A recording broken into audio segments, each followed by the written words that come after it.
Bonjour peuple de la Terre, nous vivons présentement la période la plus importante de l'humanité et c'est chacun de nos mots, chacun de nos gestes qui va décider du futur de l'humanité pour des générations à venir, en ce qui traite à l'environnement mais aussi à nos libertés individuelles. On vit présentement un temps trouble et c'est pas un hasard, il y a des intérêts qui se cachent derrière ça. Quand on regarde l'histoire, les régimes totalitaires se sont toujours imposés avec la propagande, en inventant un ennemi, en organisant des attaques pour que le peuple se sente en danger et accepte de mettre ses libertés de côté pour un peu plus de sécurité. Et on est présentement à un pas de la dictature, la France en approche dangereusement. La guerre contre le terrorisme est en fait une guerre contre nous. Ce qu'ils font, c'est qu'ils sortent du terrorisme pour tranquillement pas vite imposer des lois fascistes, pour en finir par imposer la loi martiale, pas pour notre sécurité, mais pour arrêter ou éliminer toute menace envers le pouvoir en place. Donc moi, donc vous, donc tout le monde qui est révolutionnaire, tous les écologistes, tous les environnementalistes, les journalistes indépendants, le contrôle de la presse, ça a déjà commencé, il y a des sites indépendants en France qui ont déjà reçu des menaces de se faire fermer.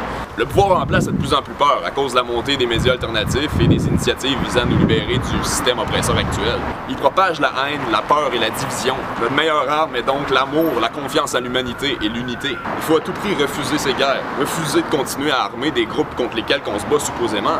Donc les vrais coupables qui doivent être arrêtés, c'est l'OTAN, donc les États-Unis, Israël, le Canada, la France, l'Angleterre, le Qatar, l'Arabie Saoudite, la Turquie. Al-Qaïda et ISIS sont rien d'autre que des inventions des États-Unis. C'est donc à nous d'arrêter de se ranger derrière ces gouvernements-là en ayant confiance en eux. C'est exactement comme ça qu'Hitler a pu faire son massacre. L'histoire se répète, puis il faut s'en rendre compte. Ceux qui aiment la paix doivent apprendre à s'organiser aussi efficacement que ceux qui aiment la guerre. De là l'importance de contrer la propagande actuelle. Utilisez vos talents, parlez de la vérité, ayez pas peur. Parce que quand un peuple est éduqué et est conscient de ce qui se passe, est conscient de ses libertés personnelles, ses libertés individuelles, il peut plus les remettre dans les mains de quelqu'un d'autre. Il faut trouver des solutions, mais cette solution-là, c'est certainement pas une implication militaire encore plus grande.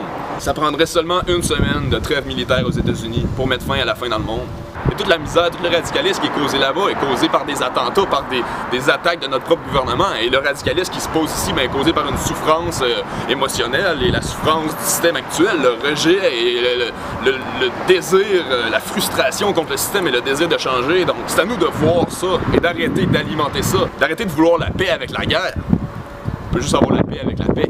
Encore mes condoléances pour les victimes de Paris et pour les victimes de la Syrie qui à chaque jour vivent ce que Paris a vécu la semaine passée. Retour aux sources, pouvoir au peuple, vote for nobody and free yourself to free the world. Notre révolution, tant attendue, est arrivée et elle est verte.